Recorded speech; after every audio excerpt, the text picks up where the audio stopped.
What is up, YouTube? Welcome back to the channel. Panda here. Thanks for stopping by, and today I bring you another video for Knighthood.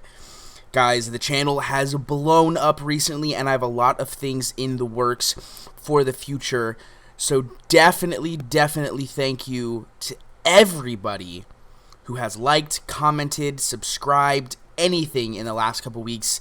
I appreciate it. But today, let's get right into the video. I have a lot of things I want to talk about today, and I want to try and get it done as quickly as possible because I know you guys don't like stupid long videos. So here goes nothing. Today, I'm going to bring you another set of tips and tricks because I've gotten a lot of questions through comments and PMs and on the official Discord about a lot of things, and it seems like people are, I don't know if they're confused or they just don't know, but I just wanted to make a video where I can answer a lot of the questions that I've been receiving and provide you with a couple extra tips and tricks that I myself have picked up. Before I get into them, I do want to give a huge shout out to a buddy of mine that I met through the official Discord, Ninja Looter, and his guild, We the North. They actually invited me to their guild Discord to allow me to have access to their little like tips and guides channel. So a lot of this info is coming from that channel, as well as just what I've learned so far while playing the game. So big shout out to you guys. Thank you so much if you guys watch this video.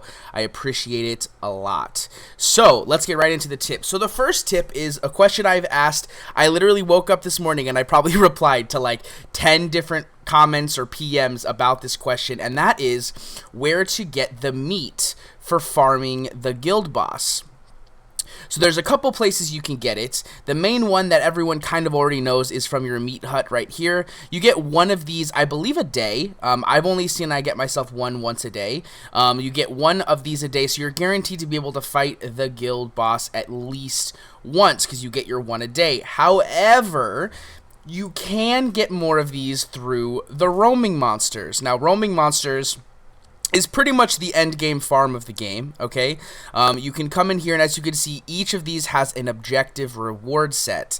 You can do them and get rewards based off of completing these objectives. So, for example, if I come into this one right here, you'll see that I have 3 base rewards and an all objective reward. So if I defeat the monster with a rogue hero equipped, I'll get one of these cores. If I defeat the roaming monster with a militia weapon, I'll get a reward of gold. And if I inflict the burn status effect at least once, I will get a reward of an arena ticket. Now, if I complete all 3 of these objectives, I will get this customization chest. Now, this is very good to do. Do these as often as you can. Sometimes the rewards will be meat, okay? And you can use those meats to fight more guild bosses. Now, the next tip is actually also about roaming monsters, so I'm going to stay on this page, and it's actually awesome because I have one of them here. The next tip is farming customization chests. Now, if you don't know this yet, you can disenchant a cape for a lot of gold. So, for example, if I come over here, and I go into my knight page, and I come to my cape that I have up here in the top left, and I choose that I want to disenchant it, right? Can I disenchant it from here? Now that I'm thinking about it, I don't think I can. Okay. I come here, it gives me 6,200 gold for a blue cape. That's a pretty decent penny, right? But if you get a unique one, it's like 230 or 225,600 gold, I think it is. That's more gold than I think I've ever had in like the entirety of the game so far. So definitely farm those customization chests, get some gold. As you I'm sure know by now, gold is probably the biggest bottleneck in this game so far, minus of course just progression, but of course progression is helped by having gold. So being able to get gold through customization chests is huge. Plus, who doesn't want their character to look like completely badass, right? Like, eventually you're gonna get some crazy good cosmetic that you're just like, oh, that's so sweet. Like, I saw someone get unique wings that were like black demon wings. Things were freaking legit. Anyways, off that tangent, the next tip is in regards to the gauntlet you want to use. You stupid here every time, guys. Literally every time I make a video, this shit pops up. Alright guys, so the next tip is actually about the gauntlets. I wanted to give just like a brief overview of what each gauntlet does. Every gauntlet has a strong power, and every gauntlet unlocks in a different way. As you can see, I'm pretty close to unlocking this chaotic gauntlet. I'm working my way towards the Holy Gauntlet and the Rebel Gauntlet, and obviously I already have the Champions Gauntlet unlocked, and the Knight's Gauntlet is of course the base one that you get. But I wanted to go through and just give you guys the base, what they're good for. So, the Champion Gauntlet gives a boost to axe damage, and a damage boost to rogues, and a speed boost a damage boost to hunters and a speed boost to rogues.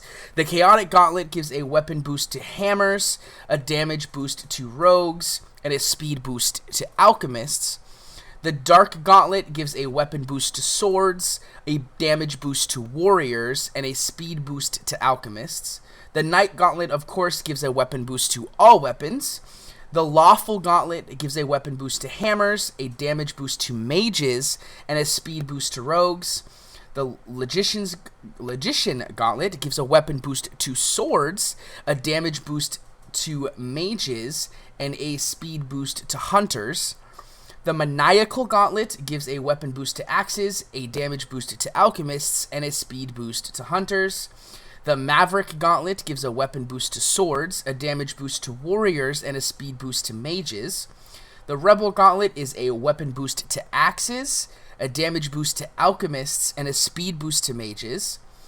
And the Valiant Gauntlet is a weapon boost to hammer, a damage boost to rogues, and a speed boost to warriors. Now I know that's a lot of information, don't worry. Luckily you can pause this video and you can go back and see. You can also of course just check the gauntlet base and see. But I think this stuff is important because say for example you have one purple weapon, which like for example I am pretty close to making a purple weapon. In fact, if I come over here to my backpack, you'll see that I have 1, 2, 3, 4 blue beast weapons, which means I am one beast weapon away from being able to make my first purple weapon, in this case for beasts. I'm also very close to undead and very close to outlaw, just needing 2 for both of those factions. But if I have, say, all of these beast weapons are axes, right? All of the beast weapons are axes. Well, if I want to fight a beast weapon or a beast weapon using my beast weapon, geez, and it's an axe, well, I can go like, okay, well, what gives bonus to axes? Oh, okay, Maniacal Gauntlet gives a boost to axes. Okay, well, and then it also gives a damage boost to alchemists and a speed boost to hunters. So, oh, well, I know that Ash is a hunter, right? Oh, so if Ash is a hunter, he's a beast guy, and I'm pretty sure there's a beast alchemist somewhere out there too. I don't know off the top of my head, but you can kind of base what you're trying to fight versus what gauntlet you want to use and what heroes you're going to use to get the best out of it. So I think having just that base understanding is really good. Now, obviously, there are some gauntlets that are better than others, just because of other stats that they get. But I think that generally this is a very good understanding of what each gauntlet is relatively good for, and I felt that it was good enough to share with you so that you have that kind of base information. Okay? The next piece of information that I want to get for you guys is about, and I'm going to come in here. Oh, wait, no, actually, I was in the right page. What am I doing? Ha! Guys, I'm tired. Apparently, I'm tired. It's actually about gear. So, here we go. As you can see, I want you to look at my gear. And I want you to take note of the gear that I'm wearing. As you can see, the only piece of gear I have higher than level 20 is my chest piece. And I'm going to tell you why, and I'm going to give you guys some tips about what I recommend for gear. So, this chest piece right here is the only chest piece I've leveled to 25, and I'm actually going to level it to 26 because I have leveled up. Ooh, level 27. I forgot I leveled twice. Because it has 2 charm slots. It has a blue, well, in this case, I'm using a blue 30% extra armor charm slot and a purple 20% mage power slot. Now, guys, armor slots and hero slots are the best slots you can get for progression. For beating the story, getting blue armor to level 40 to 45 with armor and hero slot combinations is going to be your best bet for clearing the story. The only thing better than this, of course, would be purple or yellow gear with armor and hero slots in them. As you can see, each one of my things has at least one. My shoulders has a hero slot, my arms have an armor slot, my helmet has a hero slot. Unfortunately, I did not have any good legs yet. So I went ahead and crafted my first purple, and I got a little shafted. I'm a little disappointed, but I will continue to craft blue gear to get the armor and the hero slots to try and replace this, because even though this is a purple, getting something with armor and hero slots is going to be better for me in the long run in regards to blue gear. Okay, so definitely your goal would be all blue gear with hero and armor slots.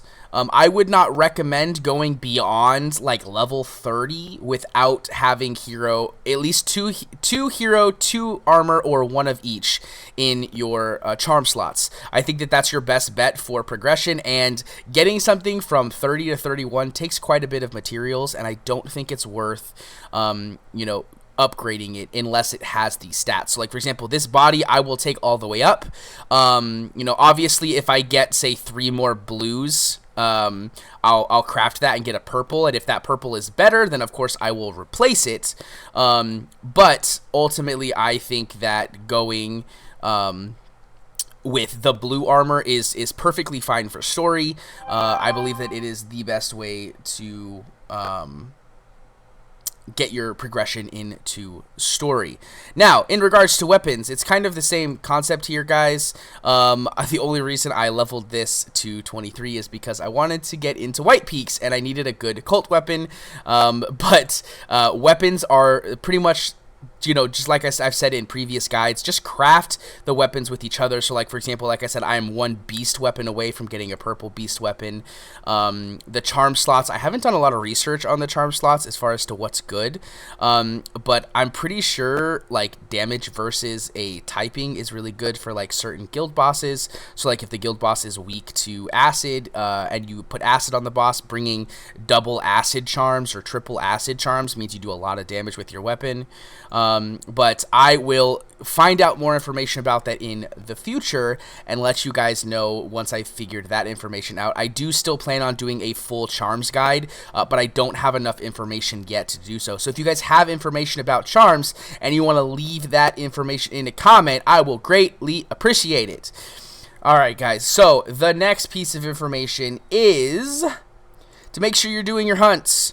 Get the 3-star hunts as fast as possible, guys. You get really great content or rewards for doing this content. If I come in here, you'll see I got some upgrade materials. I got a hero chest, right? If I come to expert, I get more upgrade materials, equipment chest, a blue axe, right? A blue troll axe to be specific, ooh, which will be huge for me. I'm definitely going to try to do that. Another hero chest. Master gives you even more. You get these unique, I believe it's charms for completing this, but of course you have to get to certain levels.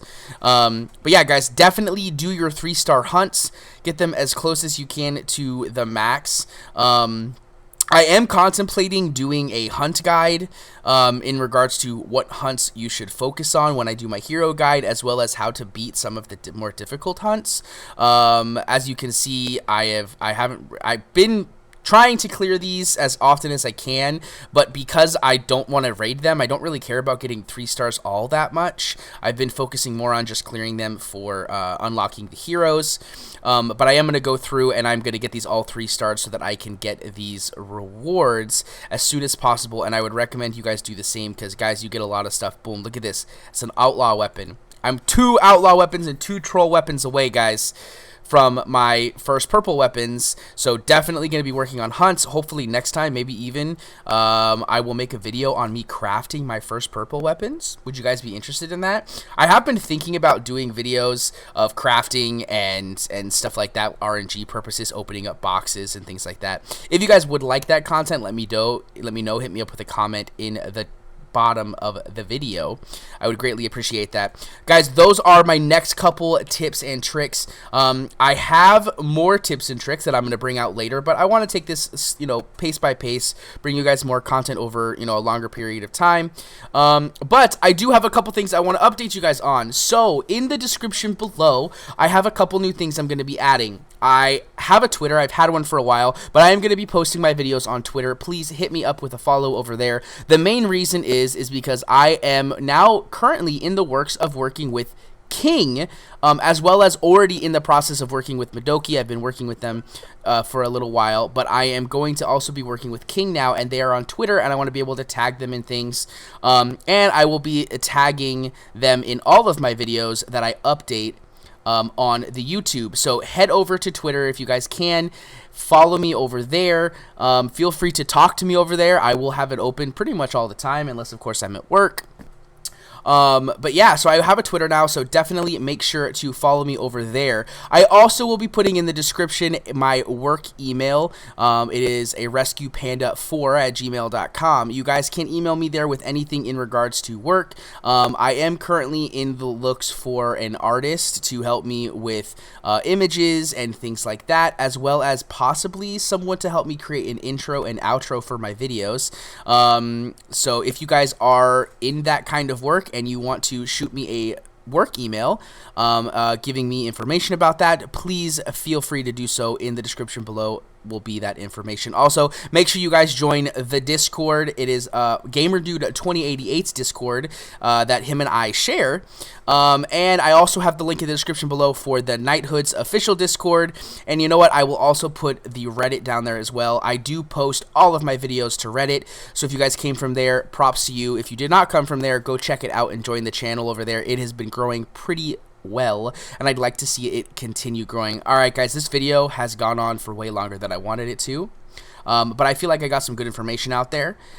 So yeah, I will see you guys in the next one. If you guys liked it, make sure to hit that like button. If you didn't like it, hit the dislike button. That is okay as well.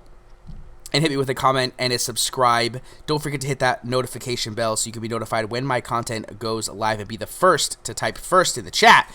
Alright guys, thank you so much. I will see you guys in the next one. Peace.